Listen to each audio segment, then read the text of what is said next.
Oh boy, it's been an interesting afternoon. Hi, it's Jane. And you may see the cats flitting around here, running back and forth. Had to have the window open so they could see, kind of try to determine how to fix the window. The contractor did come today. He was supposed to come Thursday, but there were some issues, and I told him, don't worry about it, it's not that big a deal. Did come out and kind of gave me an estimate just for the window pane itself. Runs about $200. And then, of course, there's him having to come out and put it in and all that kind of stuff that'll be added in later. But in the meantime, with the window open, because the screens were never put in, we had a couple of sky kites that came in. That's what I call them for the cats, because they fly around and the cats chase them around the house. And I think I've got two big old flies in here. And so they're running back and forth chasing the fly. So there's that. Thought we would, I'd crochet a little bit while we sit and talk. This blanket's coming along fine.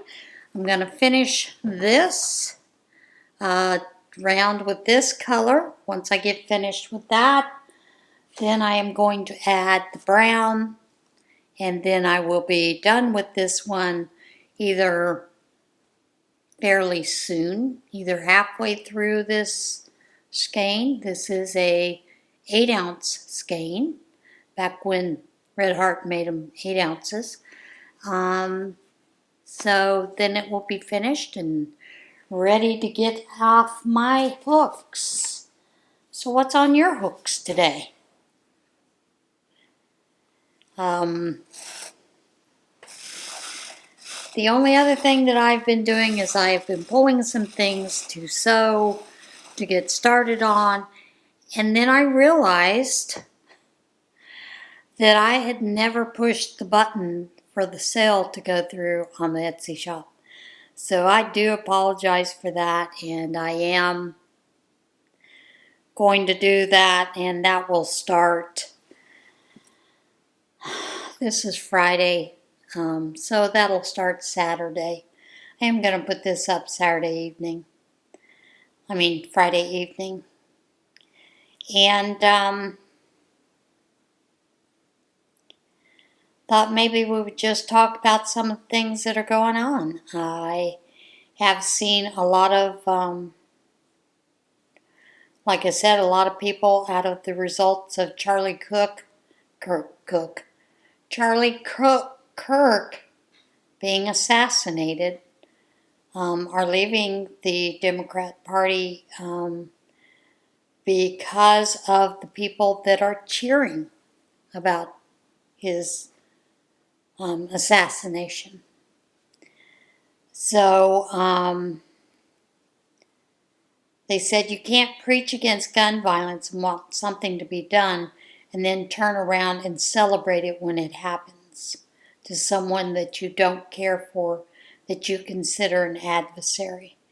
The other thing that I'm seeing out there is there are a lot of people that lean left that are posting some of the statements that Charlie had made in the past, but they're taking snippets of it, which is what people do to manipulate you.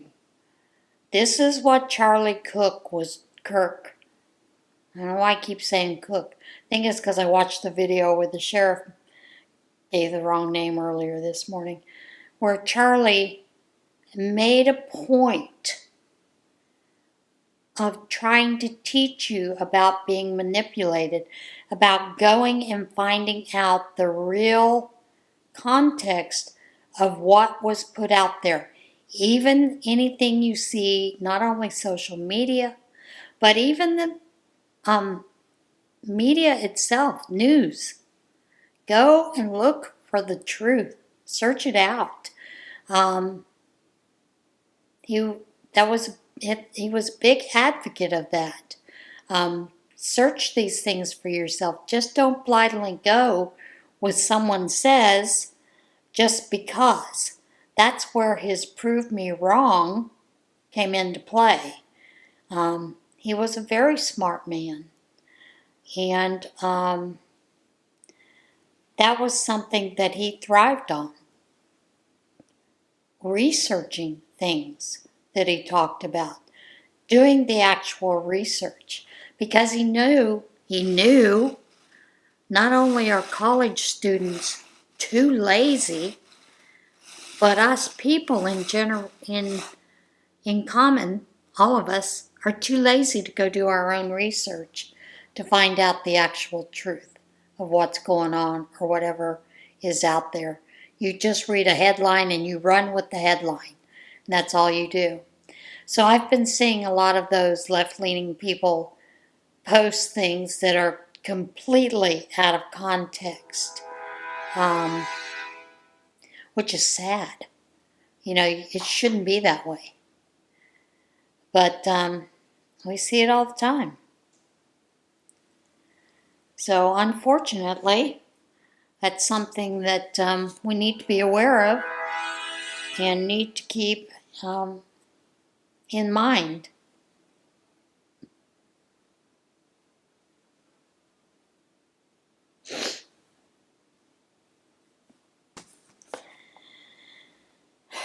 When people are spouting off these things, go do your research. Look to see. It's even to the point where I saw someone this morning when they had posted about finding the shooter and arresting him, that someone had posted, "Oh, he's not liberal after all." However, most of his posts on Discord and other places are very liberal. So, and I think a lot of people who think they know what Charlie Kirk talked about have no flipping clue what the actual context of anything he stated. Because like I said, they just take a snippet. I have a friend that was using the nonsense about him saying he has no empathy for victims. Well, when you take that out of context, you don't get the correct meaning of what he actually said.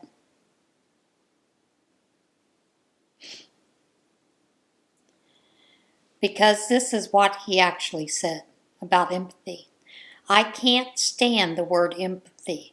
I think empathy is a made-up New Age term, and it does a lot of damage.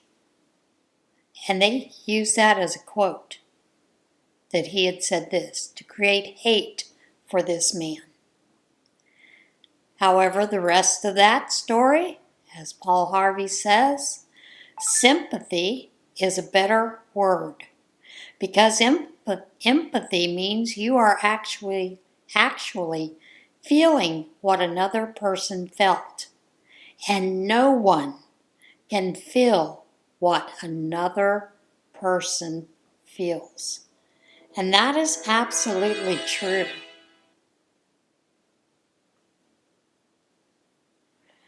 And this is where a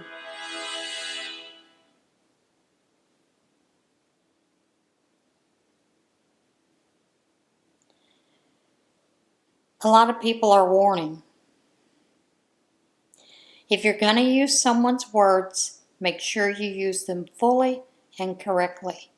Stop cutting out things because they don't fit your agenda or how you want to portray someone that does not think or believe the way that you do.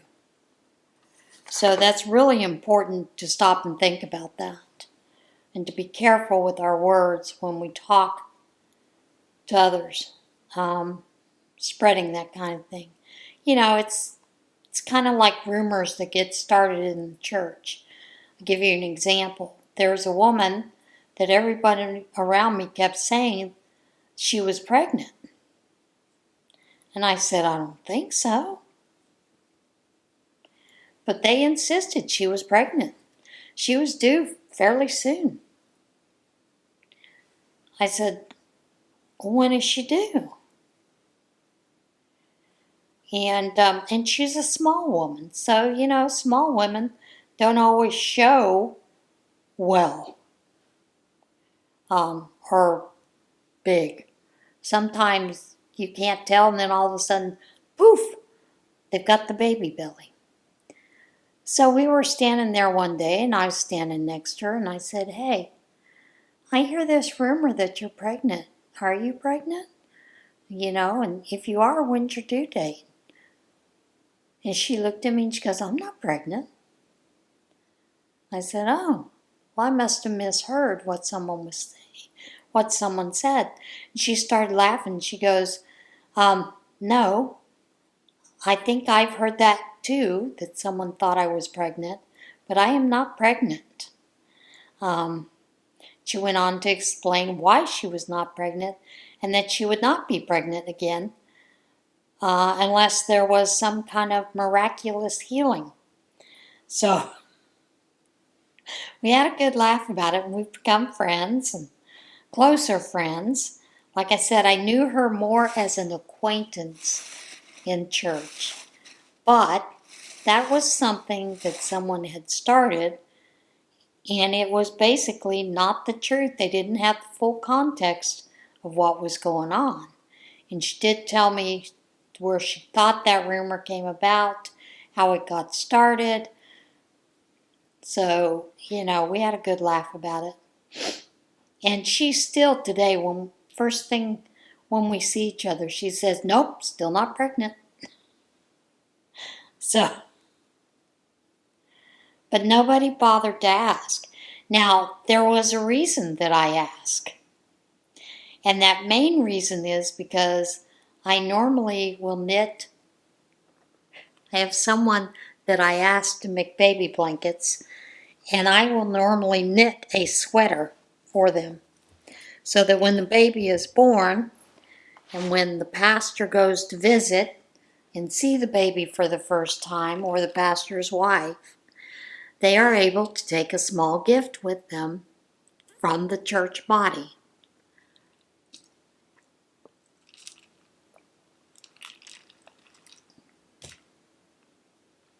So that's part of my reason when I find out someone's pregnant. First thing I do is I ask when their due date is so that I have an idea of sweater I need to make. And then I ask, do we know the sex of the child? Are we going to know the sex of the child? And for the most part, many of them don't want to know the sex of the child. And I'm okay, then I do a fairly neutral color for the baby sweater. So it's kind of where that goes. But the biggest thing that I have a problem with is when people tell you half of a quote, but don't finish the entire thing. And like I said, my one friend was always going off the basis of that partial quote. So when I pointed out to her the rest of the quote, it changed her thinking about what she thought about this man in that regard. Did it change it completely? No, because all she hears are snippets and bits and pieces that people who want to manipulate you and your thought process and keep things for their agenda.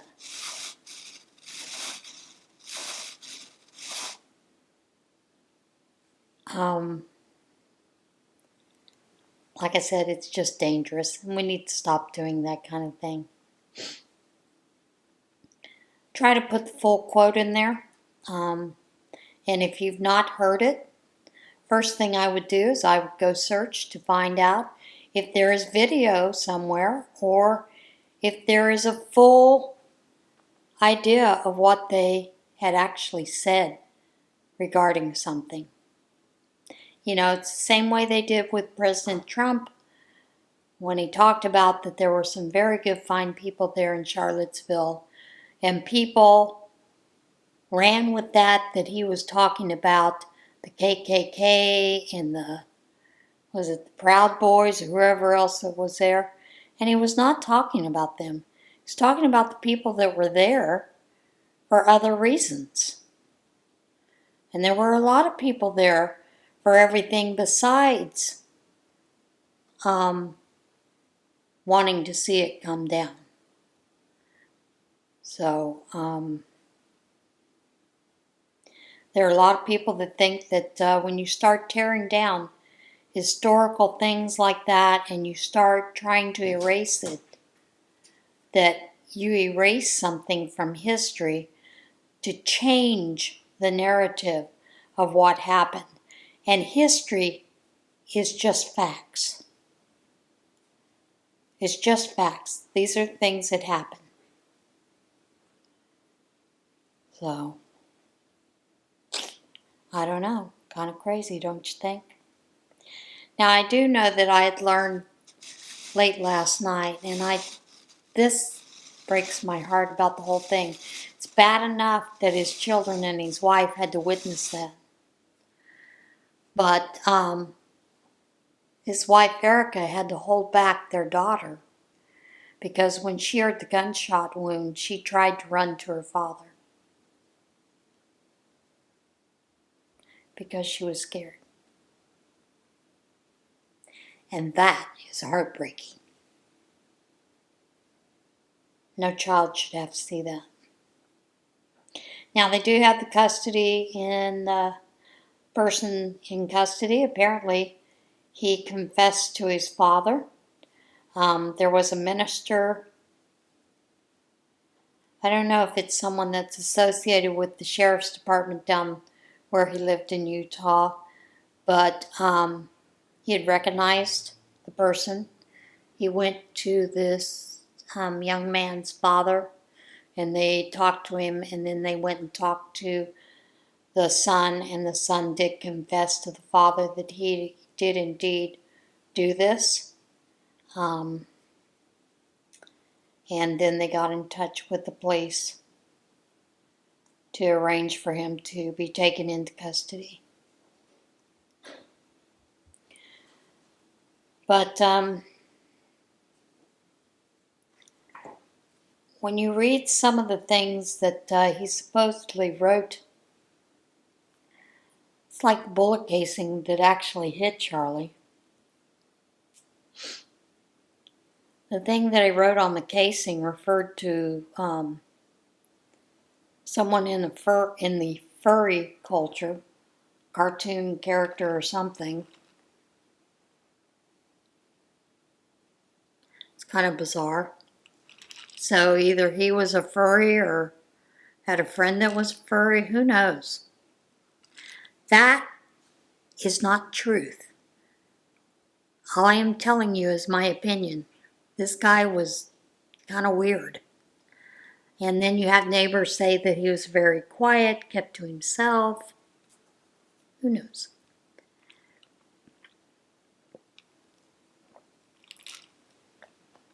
Apparently he was in school for electrical engineering or electric something. Lived with his parents. Was a gamer.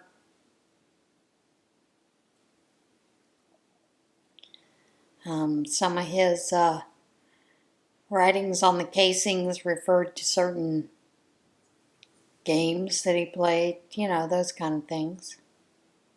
So I'm sure they'll try to get him off on some kind of mental illness, and who knows, maybe he is mentally ill.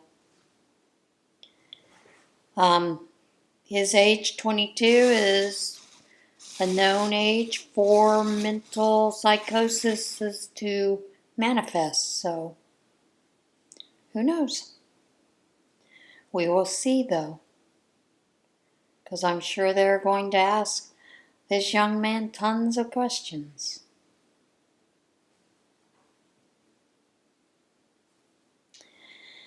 But irregardless, no one should be killed over free speech. And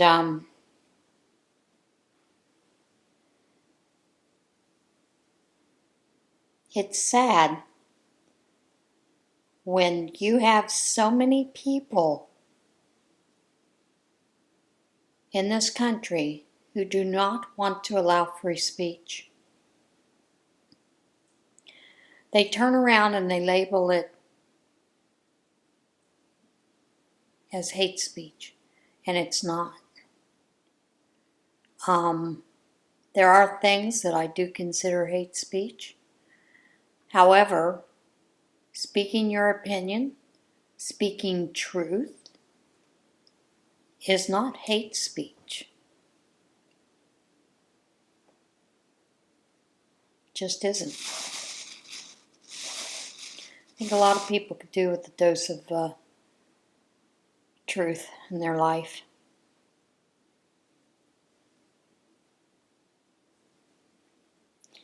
And the funny thing is, all this shooter did was turn him into a martyr, because there are tons of people who are stepping up to the plate.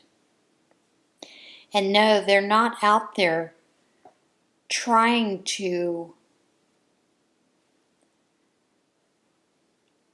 do what Charlie did, with one exception. Their goal is to spread the gospel of Jesus Christ. That was the most important thing that Charlie did in each and every one of these venues. He used scripture. Oftentimes, he used the Bible as part of his text when he was talking about these, telling people to search the truth.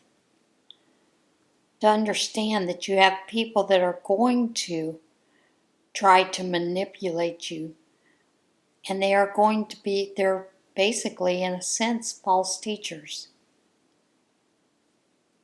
They are not telling you the truth. They want to sway you one way or the other. And unfortunately, college is supposed to have been, at least it was when our forefathers were around, it was a free exchange of ideas. A free exchange of ideas. You have the right to disagree with that. Walk away. You don't need to try to shut someone up because of that. But you also shouldn't celebrate in someone's death. I don't care who you are. And that is my opinion.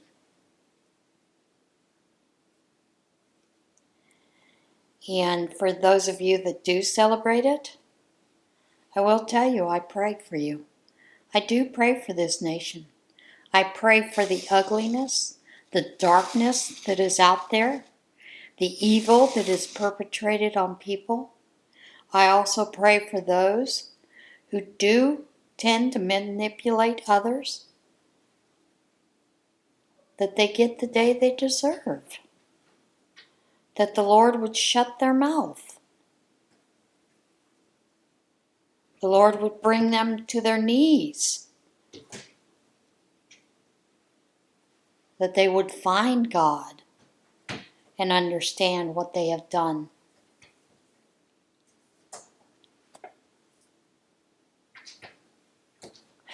I'm sorry, I'm laughing at Ronan.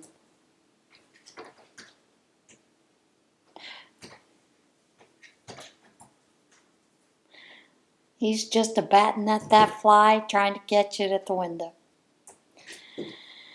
But, yeah, that's kind of where that's at right now. And so I guess we'll see what happens. You know, this guy was not a registered Republican, registered Democrat. He wasn't considered an inactive voter, registered just as undeclared. I guess in Pennsylvania, that would be undeclared. I don't know what it would be in other states. I don't have enough. So I think he was just a young man who listened to a lot of other people and didn't bother to listen to the actual words completely, what Charlie talked about. And he was good about having conversation. He didn't get angry, he didn't lose his temper, he didn't cuss. He was respectful to you. Well, I guess he was kind of respectful to the guy that was dressed up like Satan. Maybe not. But that was kind of a funny exchange. And I'm not talking about the guy that was a Satanist. I'm talking about the guy that had the mask on and the robe and came in and was trying to sing some satanic song. And Charlie basically said, "I rebuke you in the name of Jesus Christ." Those weren't his exact words, but it was like this. But like that. So the guy sauntered off.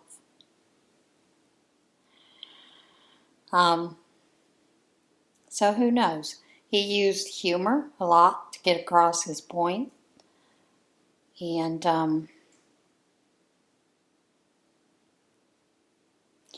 I think he was a pretty brave individual. I mean, he had death threats daily. He knew that he was a target. He still went out there. He felt it vitally important for people to learn to think for themselves and not follow blindly. As well as, also spreading the gospel. That was something he was passionate about.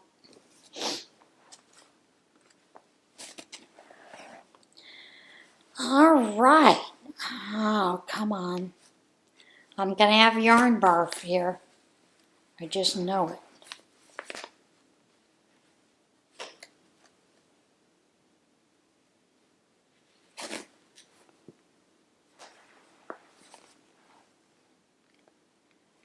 Well,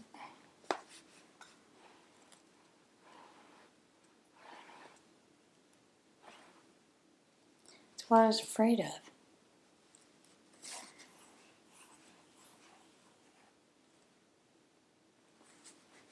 All right, in goes the brown. Starting on the brown. Yippee!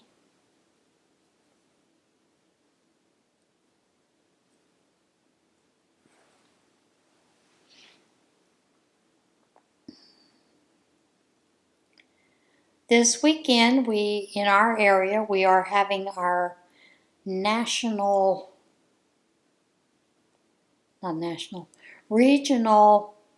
OCC meeting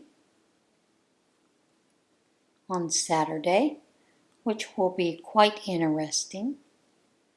And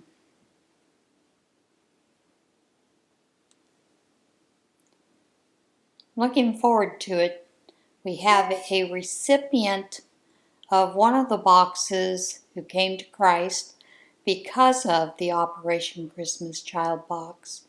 So that's going to be exciting to hear her story and her testimony. And, her work with the organization now, that she is a part of the organization that spreads this and works through it. So that should be quite an interesting morning, and I am looking quite forward to it.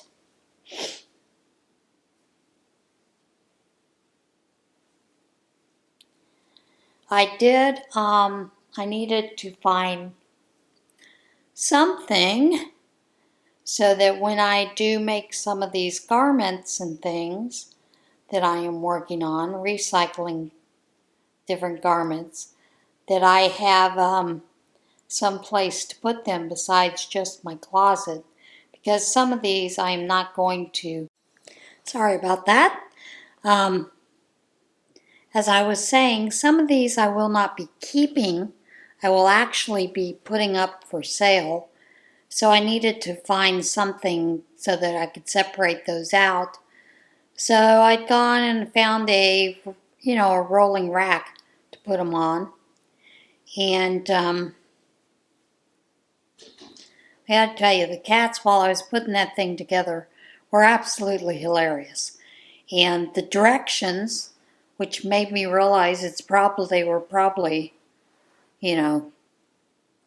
created in China or some other country, kept talking about having this end or that end, make sure it's this end. And it made no sense because there was no markings on the tubing or anything like that that gave you a clue. So it's one of those that you kind of had to look at the picture that was on the box to figure out which end of the pipe went which way and how it got set in this way. And cats were funny watching me. And of course I put the box down on the ground, and then these two kept trying to get into it. Well, they're both a little too chunky to get into the box, but didn't keep them from playing in it. And then of course Ronan hid his mouse in it. Couldn't find it. And I had already picked it up, ready to break it down to put it in the recycle pile out in the garage. So I went to break it down, and of course, I always dump it upside down to make sure there isn't anything in it, like directions or something important. I don't know why I would think that with this, but it was rather interesting.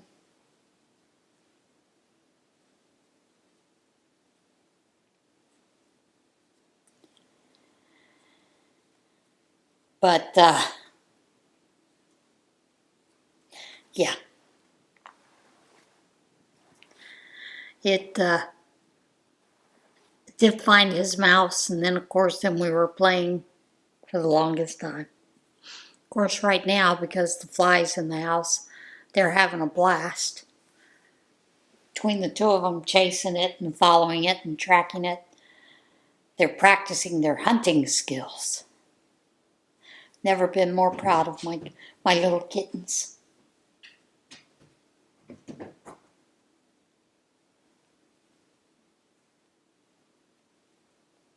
And Ronan, it's so funny when we're playing fetch, many times I will toss it over onto the love seat. And when I do that, he lots of times will be on the floor. You know that video where the cat sees the camera for the first time and his ears are back? Ronan comes up slowly onto the top of the love seat just like that, and it just cracks me up watching him do that. And I laugh because when he's up here at the front door, I told you I have that tote that sits right there so they can jump on it and see out the door windows. And it's so funny to watch them when they are up there, especially Ronan, because he has that old man pouch. That's what I call it. He stands up on those hind legs, front legs on the window. It looks like he's got the old man pouch, the skinny jeans meme. And I had a friend that was telling me, she said, you realize that cats have that because it helps them to be more flexible. And I was like, what? She goes, yeah, all cats do that. If you ever watch them, when they stand up there, they all have that.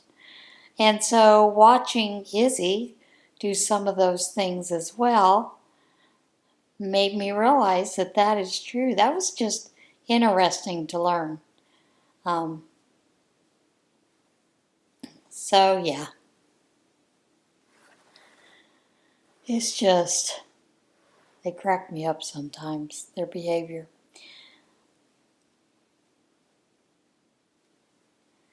So what are you guys working on today? Are you getting ready to start any new projects for the fall? I don't tend to do those kind of things. You know, go to the... Had changed the battery. What I was saying is I don't tend to go to those kind of fall projects unless they are super easy. Like I have one that I'm doing that's using a pool noodle and fabric. And that's it. That's the extent of that. And a little hot glue.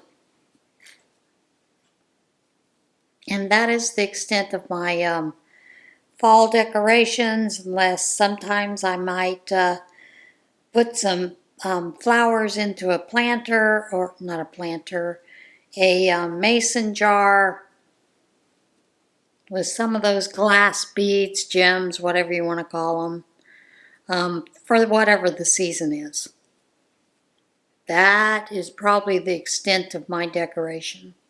Although sometimes, you know, like I did the Christmas wreath, where I spent all that time with all the different bulbs, hot gluing them together. I'll do something like that, but that's because it was an idea that interested me and I wanted to see what I could make out of that, you know? So, I don't know. That's kind of the extent of when I get out and decorate. The sign out here, the fall sign, blessed with the leaves. Might change the flowers to fall colors, you know, like maroon, off-white, yellow, sunflowers. I consider sunflowers a summer to fall flower, so oftentimes I will do that. But that's the extent of my getting into fall. I don't normally do a lot of fall crochet. With the exception of, you know, when I was doing the, got a tickle, sorry. Maybe it's a cat here.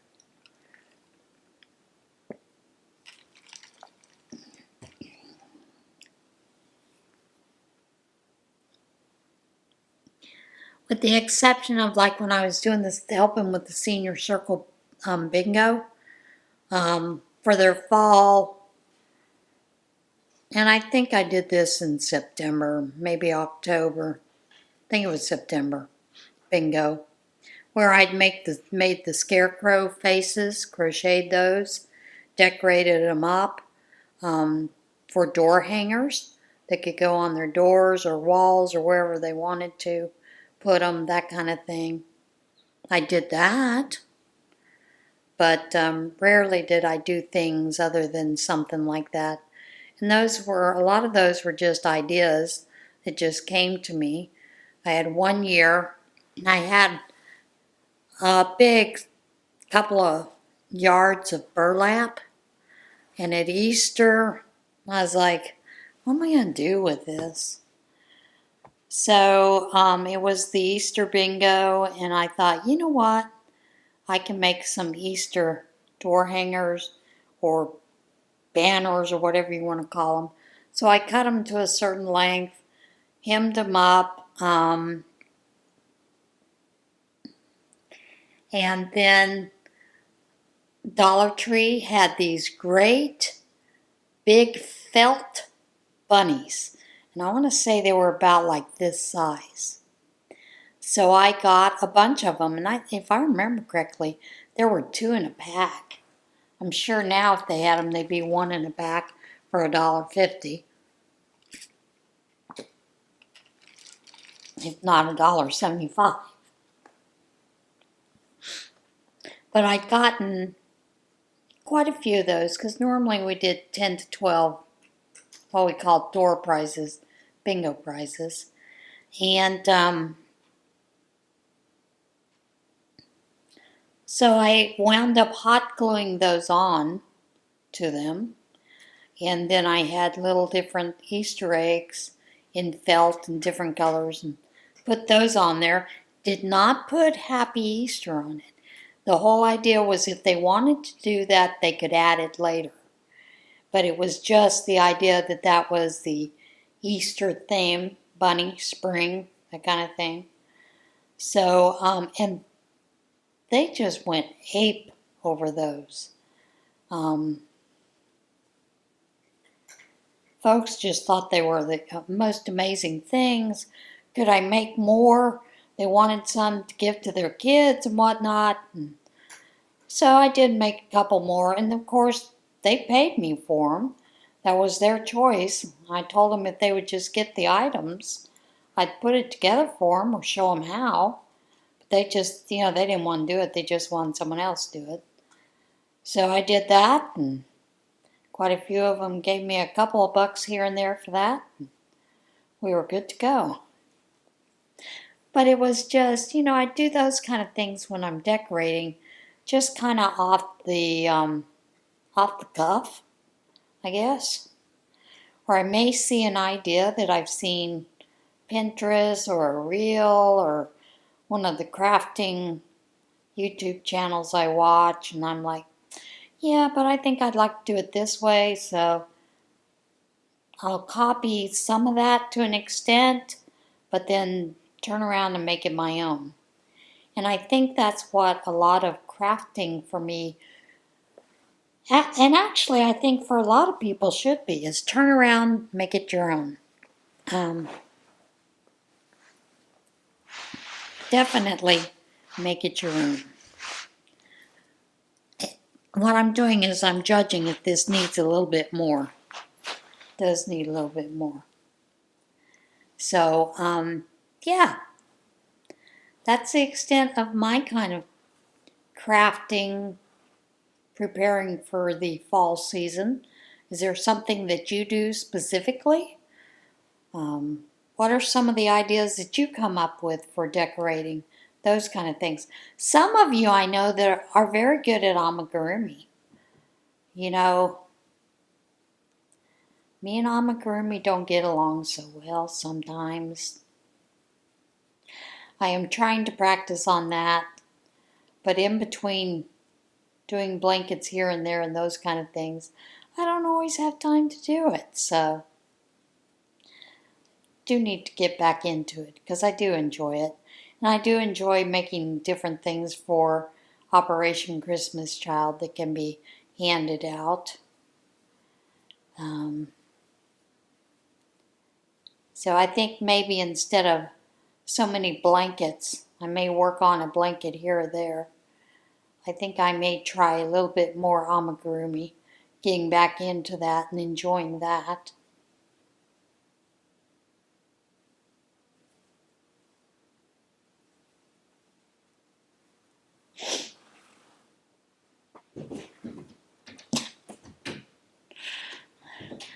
Okay, folks, I think I've chatted on long enough, and I have a cat running here and there. That's about to get a little dangerous.